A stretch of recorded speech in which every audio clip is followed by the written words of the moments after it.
saruta Miara kami tupwe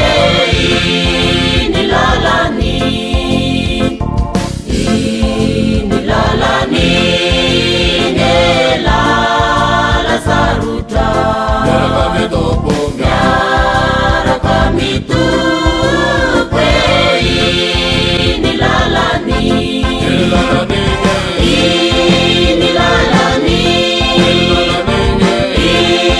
Inilalani Mise mise azufiza Lena ulaza Nami nilalani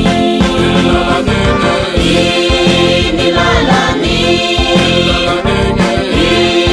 Inilalani Mise mise azufiza Lena ulaza Nami nilalani Isaran suas isaran nao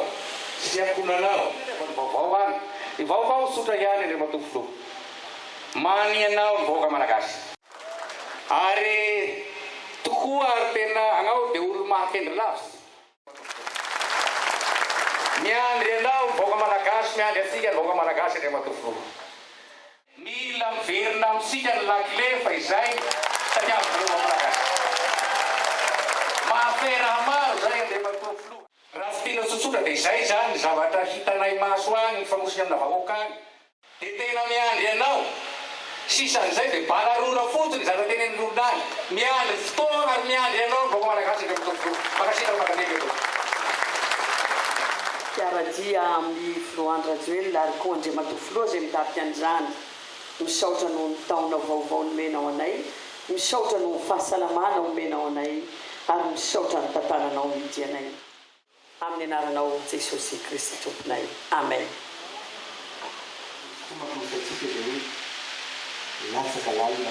ifirenena zay ka tonga anatenana avao teo hoe misy fitiava-tanindrazana dia fitsonjovana ny vahoaka sy ny atsika aza manaiky rabirabiny ny olona ianareo aza manaiky atatsony ny olona ianareo na hoe nanao aingy ana dia tsy maintsy mandraisy isika ka dia tsy ho lava intsony ny tenako fa dia mankasitraka mankatelona atsika rehetrarehetra